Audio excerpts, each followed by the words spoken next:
What's up sa inyo mga boss? So today ay general cleaning natin si Mio Sporty or si Pinky dahil meron tayong gagawin sa kanya.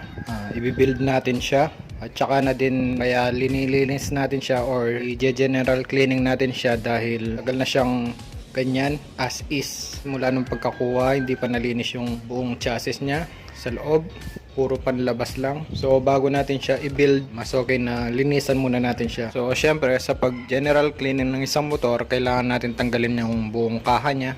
Bali ang matitira na lang is yung chassis, wiring. Tatanggalin na din natin yung battery for safety para hindi magka short circuit.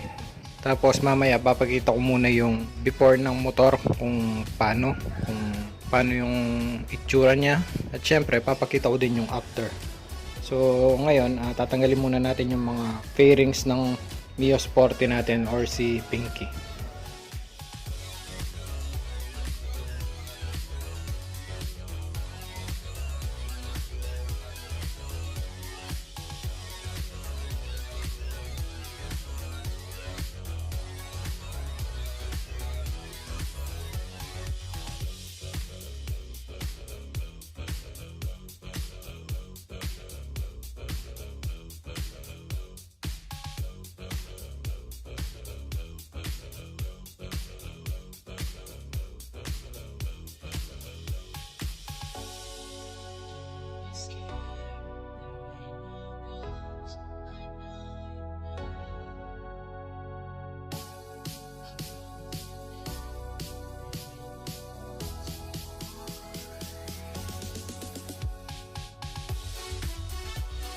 So ayan mga boss, tatanggalin na natin itong sa taillight. Kailangan lang natin i-unplug yung socket ng mismong taillight tsaka yung signal light.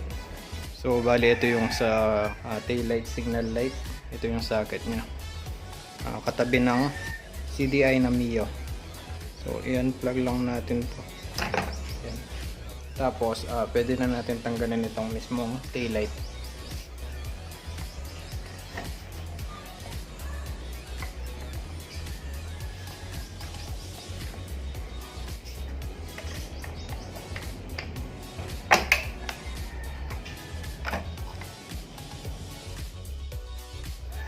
So bali dito na lang tayo sa U-box, footboard, bangka, araro at dibdib.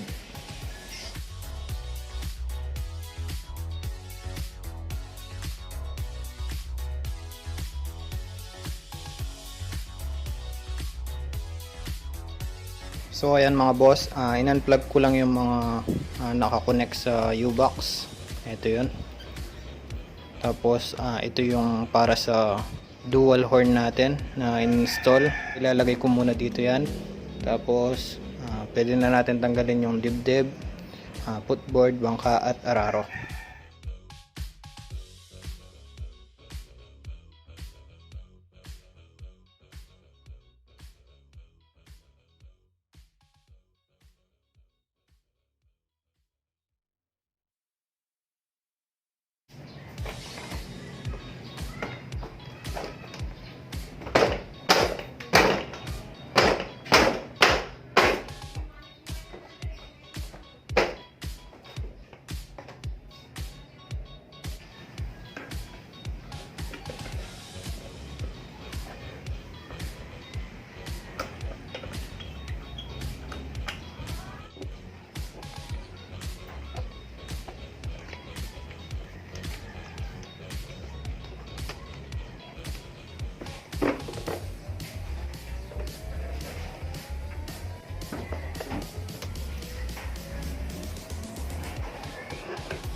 So bali ayan mga boss, hindi ko na tinanggal itong sa headlight, yung front fender nya, tsaka itong rear fender nya.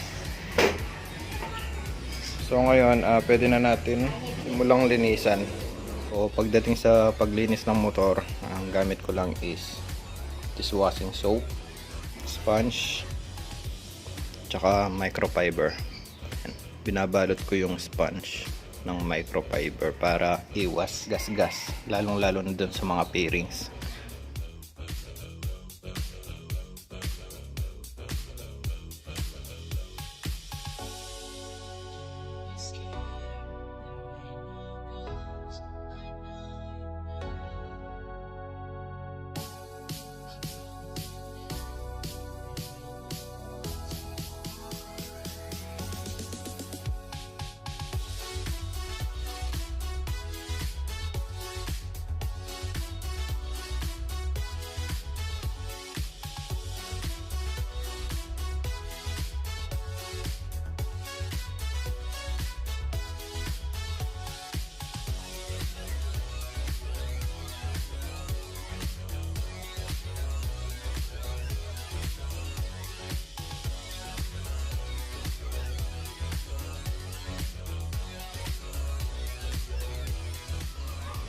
So ayan mga boss, hanggang dito na muna siguro yung vlog about dito sa pag general cleaning natin or paglinis natin kay Mio Sporty or kay Pinky.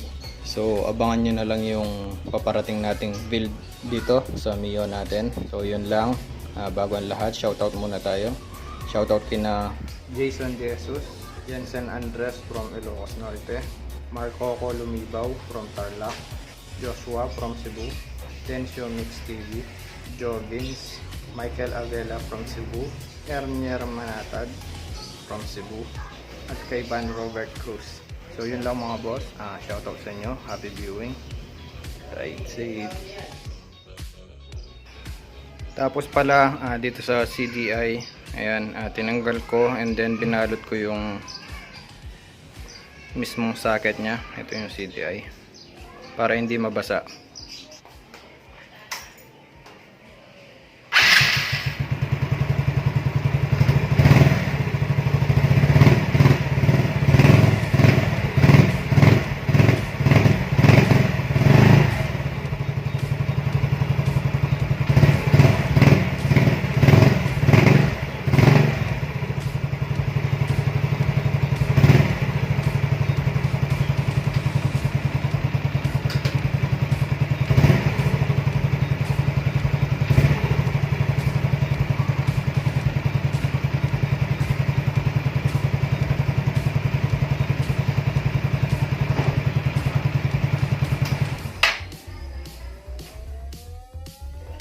So yun, abangan nyo na lang yung paparating nating build kay Mio Sporty. Yun lang, like, comment, share, and subscribe na lang kayo mga boss. Ride safe.